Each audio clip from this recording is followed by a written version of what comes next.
looking for funding. And luckily, at the end, I got funding from the Ministry of Children and Youth Services to do research, but that was a challenge. I got the funding in December, and the report was due March 31st. Just imagine that. Imagine the ethics, hiring RAs, doing the focus groups and interviews, doing the analysis and reporting within 3 months, but I did it.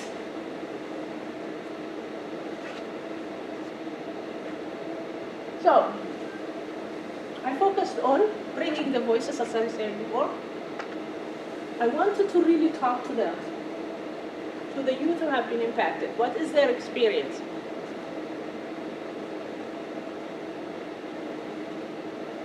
I want to also to know what are the support systems, whether it is external within the community or within the Board of Education or within the family. The costs, if that is a barrier for them. I wanted to know what is available or what is missing. What do they need? Are there improvements needed to the existing programs? So,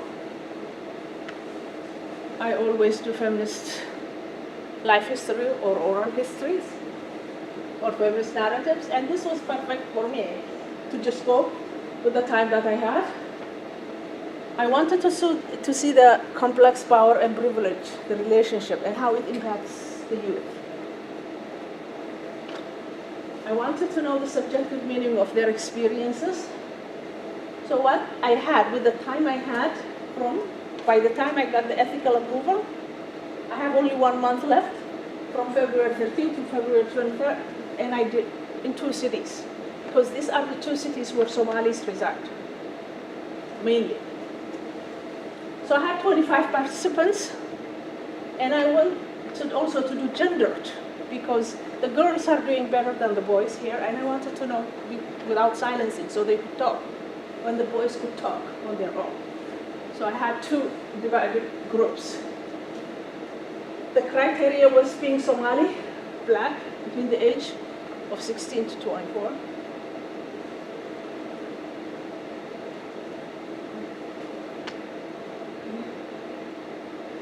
So, the main thing they were talking about, without suspension rate, they talked about the suspension rate, that was right. The data that you're seeing, they talked about it a lot. They also talked about the guidance counselors.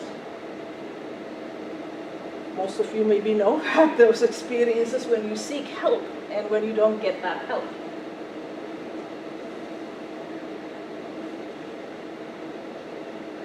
One of them said, I felt they are the ones who have information, but what I can and can't do, because they have the power to pick the classes for us or write on our schedules.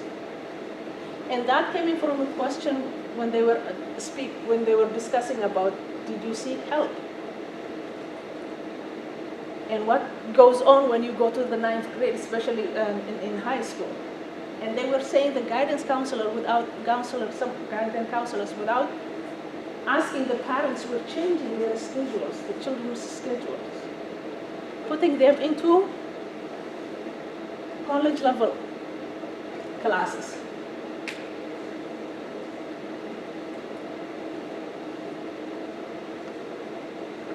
The other question I wanted to ask was, if that dropout rate continues when they come into universities. So I asked that question.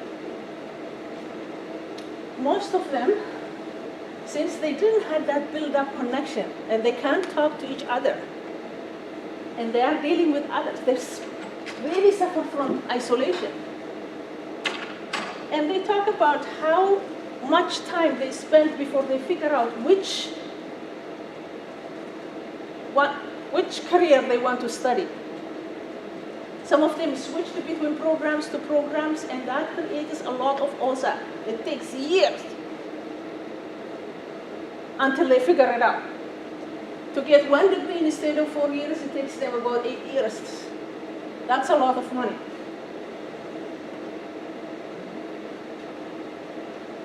They talk about also lack of models, role models within the community. So how will that role model can come in? Because if the community is divided by tribe and the older people are not talking to other groups and everybody is living in silos based on tribe and silos based on by ethnicity, they don't have access even to those who succeeded.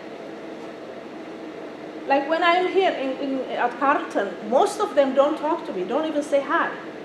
They know I'm Somali, I look like a Somali. The Ethiopians say hi. You know? The other Africans will say hi, but the Somalis will not. It's that fear. You know, as a child, for those of you who studied child development, you know, that fear that was established already, if Somalis fear other Somalis. So, we also talked about other factors in the findings. They talked about the systemic and the structural issues, how it determines what's happening to them. They talk about the communities, the culture, how the boys and girls are differentiated, how the boys are left alone, usually with single mother. There is no father to look at. Nobody is checking what he is doing. Nobody is really talking to him about when he has emotional issues. Because men are left alone with the men and women are left together. So the girls have the support system from their moms. And they are succeeding in education.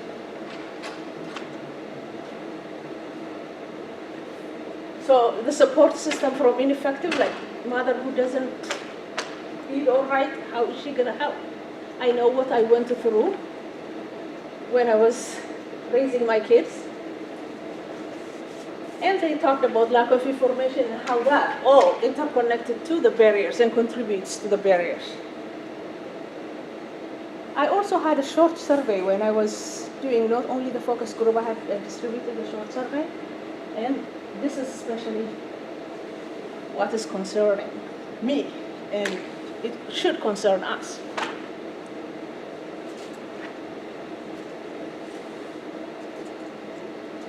Children who were born here, who don't feel that they really belong here. They were all born here, the participants, Canadian born.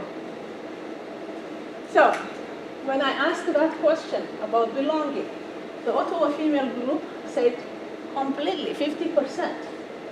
Slightly, 40% somewhat, and that's high. Imagine not feeling that you belong to a country that you were born in. The Ottawa males, look at the difference, the 60% to 40%. This was interesting because the Toronto group that I interviewed were two groups, those who were living in Rexdale, in marginalized communities, and those who were living in middle class with both parents working in middle class. They had different view. And that's how the outcome came in. I am new to Ottawa, so I don't know. Maybe all of them came in from that group. But the difference is I know Toronto and I know the kids that I interviewed. So that's what happened. So, another question, because most of them, they are going back home. After graduating from university or from dropping out from high school and not finding work, and they go back home, and home is completely different. It's not the ideal home that their parents told them. Somalia changed a lot. And in the last Somali study this summer that I went to International Somali Studies, and that's what the kids were talking about, the diaspora kids, not belonging. Even when they go home to their regional, to their tribe, everybody say, you are Canadian, you are American, you are Sweden, you are from Finland, you are Australian. But they never belonged. They were questioning, where do we belong? And that was the question. So, here is what they say. I plan to stay home. The Ottawa females, 35.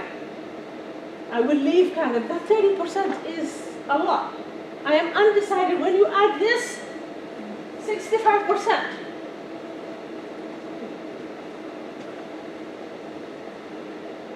The females, slightly better. I'm decided still 60% is too high.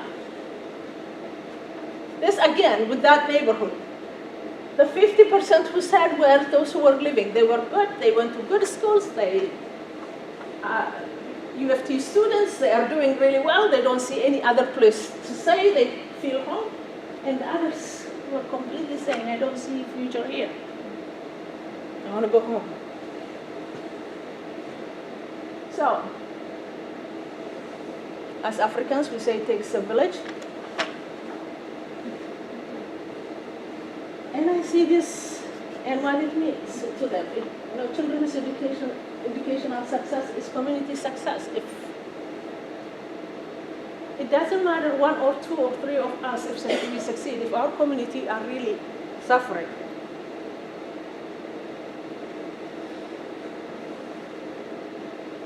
He was talking about before he came in, he became a minister, he was talking about the death rates a lot. And you will find a lot of things. But what I am looking at it is the fear that I saw from the mothers and the fear I saw when they were talking about. Those kids who were living in Rexdale in Toronto, they said, actually in the morning, one of the boys said, I don't know whether I'm going to come back home, whether I'm going to get to the school, okay. And that is my concern, that's my worry. Just imagine if that is your life all the time. Heartbreaking, especially this guy. He did everything, he and his wife. You know what, in Toronto, they bought a house in Vaughan and their child was dead when he visited one of his friends in the whole neighborhood. And one of the most heartbreaking for me is the death of this young man. He was a PhD candidate at the Faculty of Education at York. Wonderful guy. He created so many after-school programs. Every time you see him, it doesn't matter which Somali you are, he smiles when he sees any Somali. He was killed by mistaken identity, and this was the day he was killed. The community's response, the kids he was supporting. He shouldn't be here. This is his janaza. He shouldn't be here, but he's dead. That mistaken identity. And there are many like that. There was another young man from York University. The only thing he did was he fell in love with a white girl. And her father killed him. And he said he was a burglar, and they believed him. He was a York Shulham student. So, my question is, and I need all your support and all your help. No? Yes, I paced. I don't know how. I don't know if I can.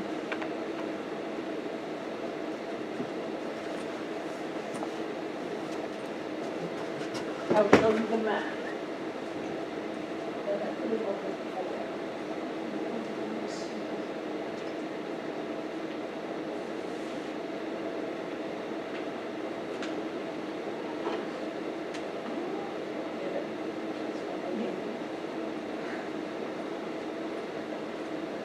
In the afternoon discussion, I asked them to discuss about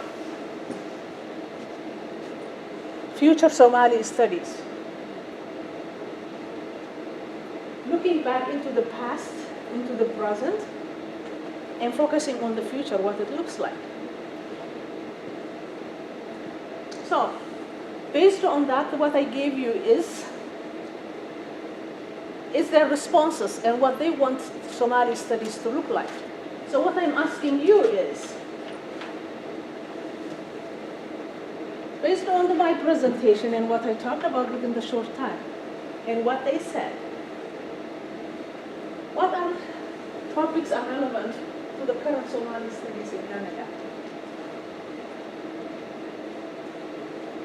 Who should be included in this type of study?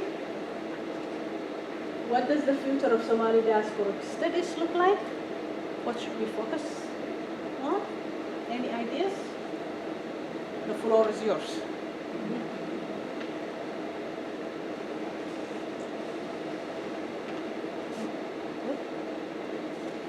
Sorry.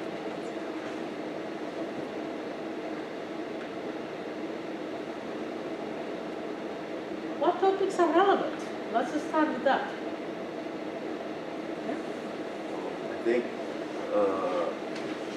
trying to understand how education and then income, so family income, how that affects people's well-being. Because you mentioned something about people from middle class and upper income families having a different perspective of their belonging in society and just their outcomes in general. I think what would be interesting to look at is, especially with the new generation, is first of all, how much of it was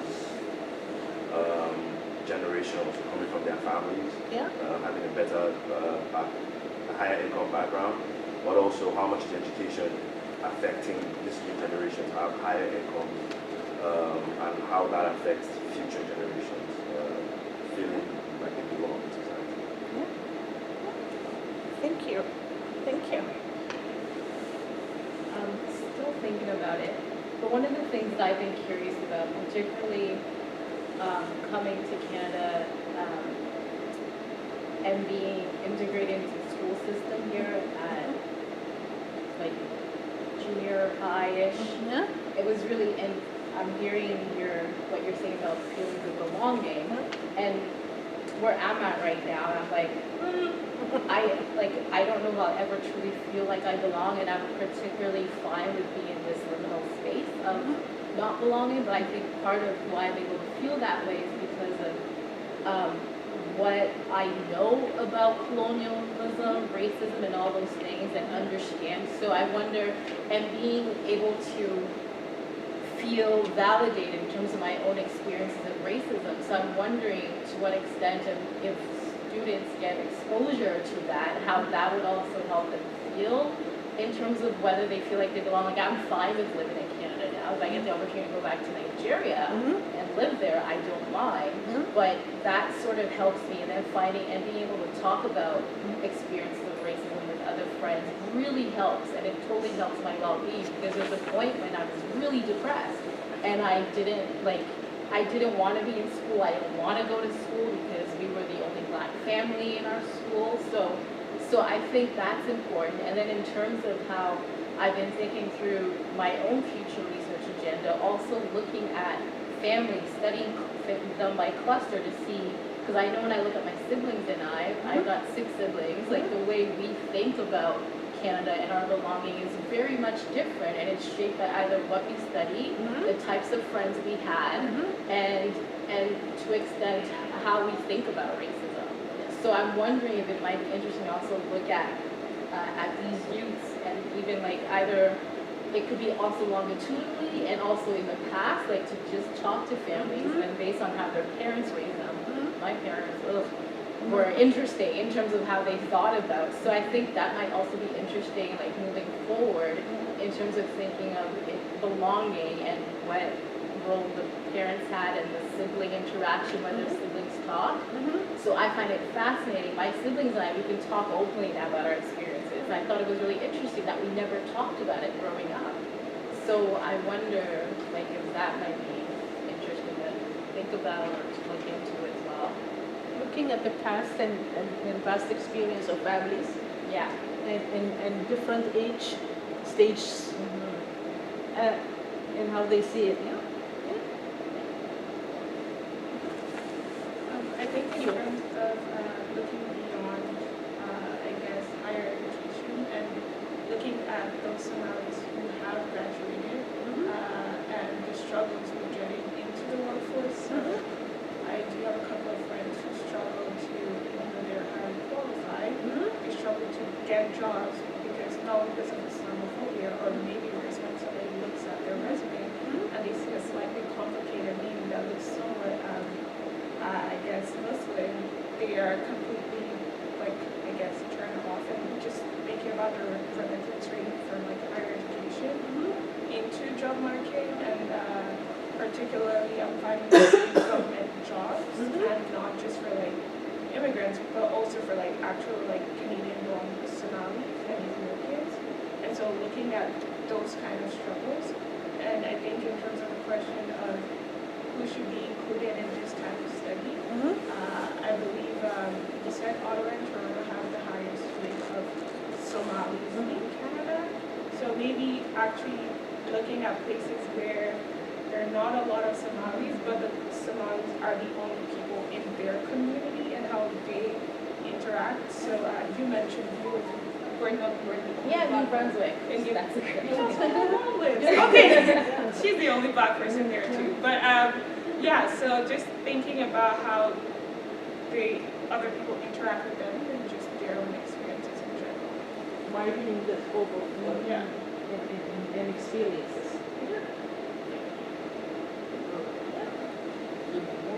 I don't know how